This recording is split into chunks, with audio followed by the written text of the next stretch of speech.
History, Chapter 3. We found out I had a peanut allergy when I was 3 years old. We were living in Edmonton, and my mom decided to take a part-time teaching job at the university because we were running out of money from the life insurance policy. She put me in a home daycare run by a woman named Betty Spooner. Snooper, opens, peon, pores, poser, prone, prose, ropes, spore, person. I don't remember much about Betty, except that she was prehistoric. Like, she looked 97, but maybe she was only 60. Betty Spooner hadn't kept up to date on allergies in kids, because on my second week there, she served PB&J sandwiches for lunch. I took a couple of bites, and lucky for me, Betty happened to glance up from the soap opera she was watching on a little black and white TV she kept in the kitchen and noticed I was swelling up like a pufferfish. She called 911 and then my mom. At the hospital, the doctor told my mom that I had a severe allergy to peanuts and that if I ever ate one again, the reaction could be even worse. That's when I got the EpiPen and my very own Medic Alert bracelet, which I used to think was cool, but now I hate. Anyway, I didn't go back to Betty Spooner's. I heard my mom screaming at her on the phone that night and calling her a halfwit, which, in retrospect, wasn't very fair.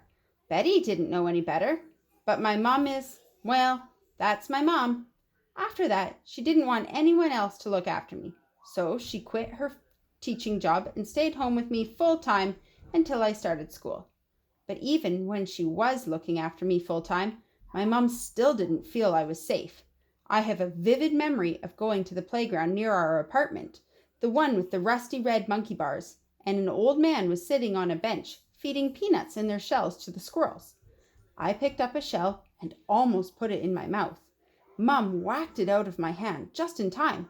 Then she lectured the old man about peanut allergies, and he wound up calling her a puta, which I found out much later means prostitute, which she isn't. She doesn't even date.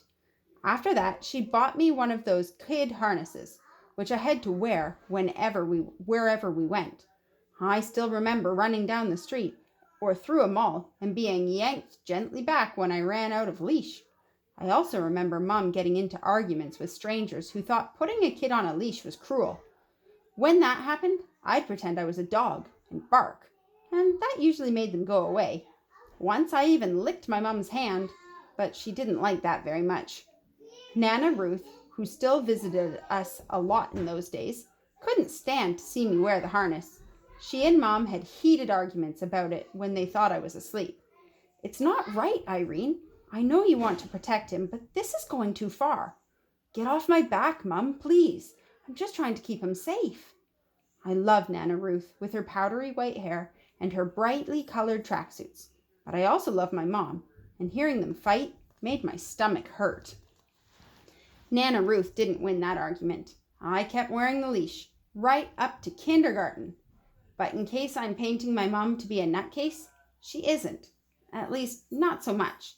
In fact, she was this close to being a normal mom, and we were this close to being a normal family, with 2 parents and me, and who knows, maybe a brother or a sister, or at least a pet. My mom and dad really loved each other. He was a handsome, tanned Australian who had come to Canada on a work visa. He'd headed straight to Banff to work as a ski instructor, and he only meant to stay a year. My mom was a tiny thing with long brown hair pulled back in a ponytail, and she wore granny glasses, which made her look serious and older than her 25 years.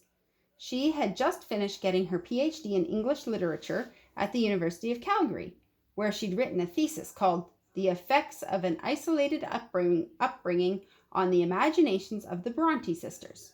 It got published in a journal somewhere, even though, no offense to my mom intended, it didn't exactly sound like a page-turner. She had gone to Banff for a week with a girlfriend to blow off steam and celebrate, and she met my dad one night at a pub. According to my mom, he shouldn't have been her type at all. I was all brains and he was all brawn. She would smile when I asked her to recount the story, which I did quite often. And yet, they fell head over heels in love. Within months, my dad moved to Calgary, and soon afterward, they got married. They rented a bungalow just 3 blocks from Nana Ruth's apartment. Mom got a full-time job at the university, teaching English literature, and she was hoping to get tenure in a couple of years. As far as I can understand, tenure basically means you have a job for life. Dad found lots of work in construction. 2 years later, my mom got pregnant. According to my mom, my dad would talk to me every night, and I would answer with little kicks.